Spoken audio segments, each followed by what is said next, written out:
סנדוויץ' טוניסאי טעים עם תוספות טעימות ומפנקות. גם אתם יכולים להכין סנדוויץ' טוניסאי טעים ומחמם את הלב. נסו ותהנו. אופן הכנת הבצק: קמח שיש בו כבר שמרים, יש לי כאן חצי קילו. אתם יכולים להכפיל, לעשות מקילו שלם, אז תעשו את החישוב.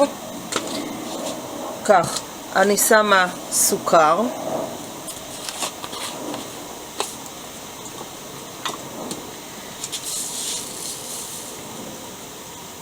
כף של סוכר,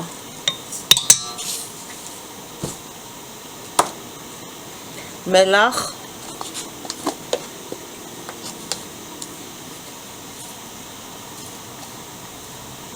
כפית וקצת, משהו כמו ורבע.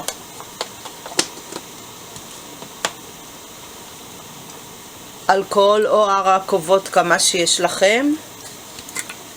זה מונע את השמן ככה להיספק בבצק בעת הטיגון.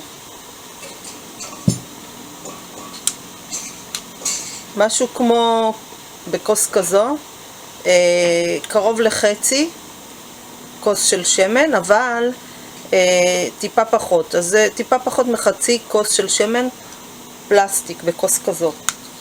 עכשיו אז אני מתחילה לערבב.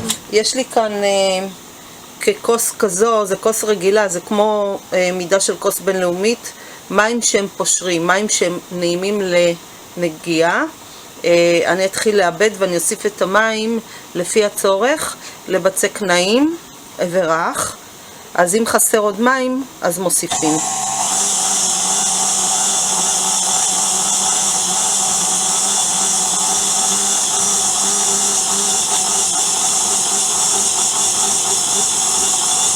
צריך לזכור עוד שצריך להוסיף את השמן. את השמן אני מוסיפה בסוף, כדי ששומן לא ייפגש עם השמרים, ואז השמרים ככה יכולים פחות להגיב טוב ופחות לעלות. אז צריך לשמור גם מקום לשמן, אז לא לעשות אותו יותר מדי דביק כבר מההתחלה.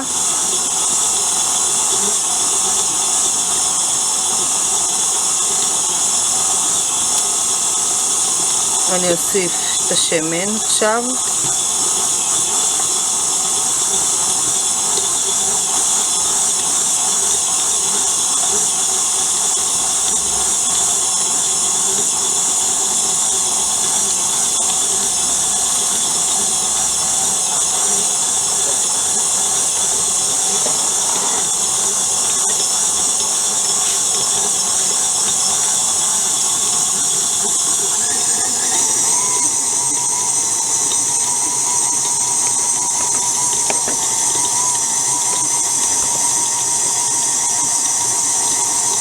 אם יש עוד צורך במים, אז אני אוסיף.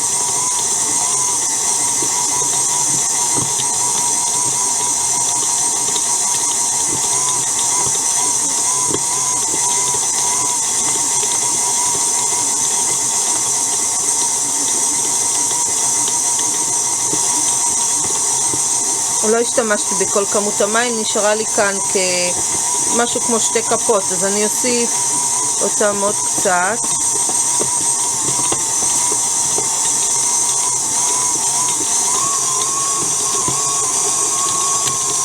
זה לפי הצורך, לקבלת בצק גמיש ורך ונעים. זהו, עם כמות המים אני לא צריכה עוד יותר להתעסק. ככה יצא משהו כמו כוס כזאת, שזה שווה ערך לכוס בינלאומית.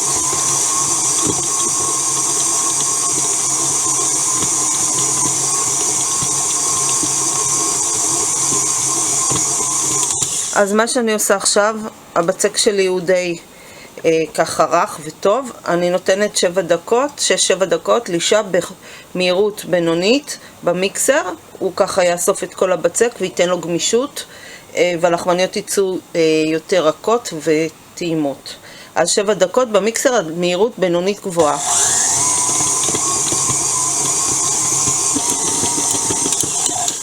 הבצק שלי לאחר כ7-8 דקות של לישה במיקסר, הוא נאסף מסביב לישה, זה אומר שהבצק הוא טוב וגמיש.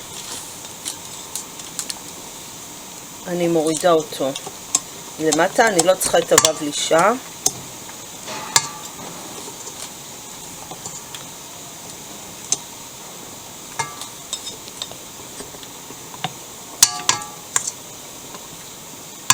עכשיו ספרי שמן, או אתם תשימו מה שיש לכם, ככה לחסות שהוא לא יתייבש לי, ושהניילון הנצמד שיבוא מלמעלה לא ידבק כשהוא יטפח. ניילון נצמד כמובן. אתם יכולים מגבת, לחסות גם במגבת. עכשיו להניח במקום חמים כדי שהבצק יכפיל את נפחו. אז משהו תלוי בטמפרטורה של החדר. כמו שלימדתי אתכם, אתם יכולים להניח ליד מפזר חום, ואז הוא מחמם לנו כאן את הקערה, והבצק תופח יותר מהר, מניסיון. אז להניח לתפיחה, להכפיל את הנפח, ואנחנו לאחר מכן נעבוד עם זה. לאחר שהבצק שלי כבר הכפיל את נפחו, אני מורידה אותו לשולחן העבודה.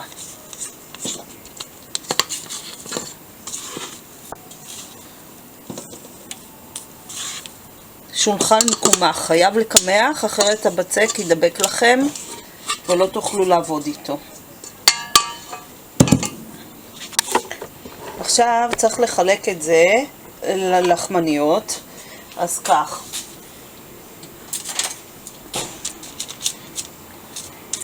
אני אחלק את הבצק לחצי, אפשר עם קלף של קונדיטורים שנמצא בכל חנות של כלי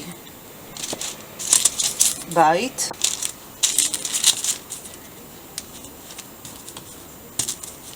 אני יוצרת מלבן ואני אחלק אותו למשהו כמו 4-5 חלקים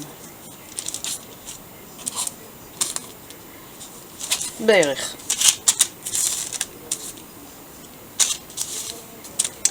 ככה, אני הכנתי לי מראש ככה ניירות חתוכים ככה למלבנים. על כל אחד אני מניחה את הלחמניה לאחר שרידדתי אותה, וכך יהיה לי קל להרים אותה לתוך השמן החם בלי שהיא ככה תרד מנפחה. אז לעבודה שלנו ככה, זה הבצק. אני פשוט יוצרת, מקפלת פנימה בצורה הזו, על שולחן מקומח קצת, חייבים, ואני יוצרת מין לחמניה ארוכה שתהיה שווה בכל האורך בעובי בצורה הזו, ואני יכולה להניח אותה כמובן על דף האפייה שלי בצורה הזו.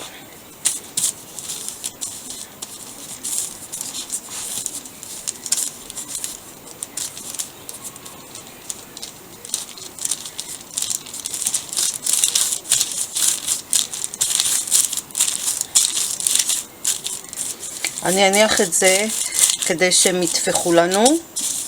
הם חייבים להכפיל את הנפח, אחרת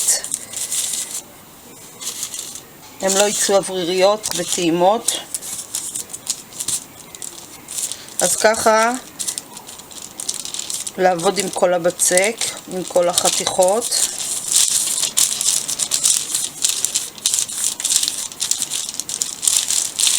בערך האורך של זה משהו כמו 10 סנטימטר. להניח שוב על הדף אפייה שלנו, לסדר הכל בצד ככה יפה, וככה להמשיך עם כל הבצק, לחסות עם ניילון נצמד או עם איזה מגבת נקייה כדי שהלחמניות לא יתקבלו קרום מלמעלה ולא יתייבשו לנו, וכך אנחנו נוכל להטפיח אותה מהר. כמובן במקום חמים רצוי כדי שהם יטפחו לנו יותר מהר.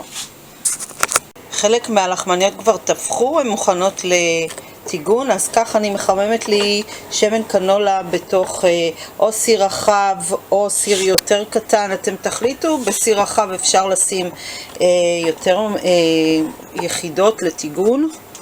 אז ככה, השמן שלי הוא כמעט חם. אני אוסיף, אני אבדוק תחילה, יש לי חתיכת בצק קטנה, אני אבדוק, כן, ניתן. אז מה שעושים זה בעצם מרימים את הלחמניה עם הנייר. אתם יכולים להטיל אותה עם הנייר ככה בפנים. מי שלא יודע להרים אותה, אז בדרך הזו ניתן כך לשלוט על הרמה כדי שהנפח לא ייפול. את הלחמניה ביד ופשוט מקלפים בזהירות ומניחים בזהירות בתוך השמן שלנו. לא ביחד הרבה יחידות כי זה פשוט צפוף, רק אם זה בסיר יותר רחב. אז ככה מתגנים בערך דקה וחצי מכל צד והופכים לצד השני. אז אנחנו נמתין ונראה, מיד נראה לכם איך להפוך. הלחמניות קיבלו צבע בצד אחד, פשוט להפוך לצד השני. ועוד איזה דקה וחצי, לא עולה גבוהה, כי אחרת החיצוניות תהיה לנו זהובה, ובפנים יהיה לנו עדיין בצק שהוא חי. אז קצת, אם החום של השמן יותר מדי חזק, להוריד ולהמשיך בטיגון. הלחמניות נפו גם בצד השני, אז פשוט אני מניחה אותם כך על צלחת מרופדת בנייר אפייה כדי שהם יספגו את השמן.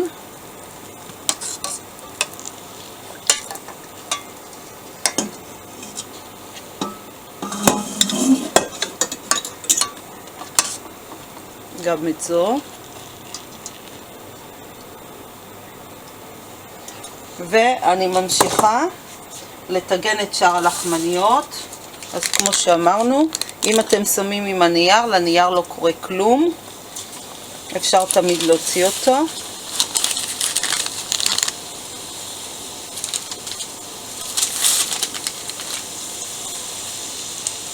זהו, נמשיך בטיגון שלנו ואחר כך נמלא אותם עם כל מיני דברים. הכל ככה מוכן, מטוגן. אני הכנתי כאן ביצים קשות עם מלח ופלפל, פרסתי אותם, זיתים, מלפפונים חמוצים, תפוחי אדמה מבושלים, מקולפים ופרוסים ככה לקוביות. עכשיו מה שאני מכינה זה גם טונה, אתם יכולים ישר מהקופסה ככה לשים, או שפשוט בא לי לעשות אותה יותר פיקנטית, יש לי אריסה מתוקה, אני או שבתוך הקופסה מערבבת או שאני אעביר לתוך צלחת, זה גם ייתן קצת צבע. סיננתי אותה, כן, שזה לא יהיה עם הרבה שמן, ככה בצורה הזו. גם אדום גם נותן טעם פיקנטי, אפשר גם אריסה חריפה. עכשיו אנחנו מתחילים למלא. אז אלה הפריקסה שלנו. פשוט זאתי עדיין חמה, בוצעים לשניים כמו סנדוויץ' רגיל. תראו איזה יופי, זה טעים בפנים. ופשוט מתחילים. רצוי שהפריקסה לא יהיו כל כך חמים, כי עדיף שזה יהיה לכם יותר ככה פחות, כשזה חם זה עדיין נמדים ויש כמו דמוי בצק כזה, כמו לא מבושל, אז עדיף שקצת יתקרר כדי שהעדים יצאו. עכשיו כך, שמים את התפוחי אדמה, איזה סדר שאתם רוצים, מה שבא לכם. אתם יכולים גם לימון, יש לימון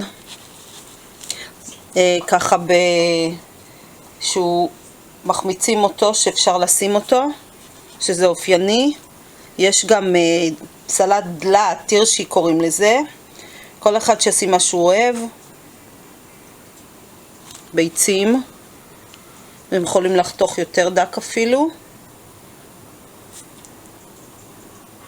וכמובן את הטונה, קצת נפתח מהטונה שלנו.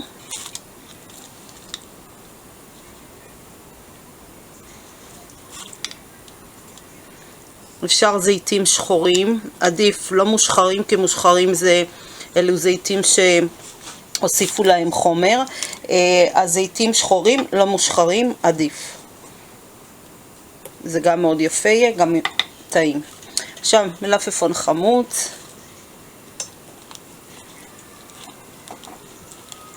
וזהו, ויש לכם סנדוויץ' פריקסה מאוד טעים, פיקנטי ומחמם את הלב. אז גם אתם יכולים לנסות, אפשר גם לשים עגבניות, מה שבא לכם.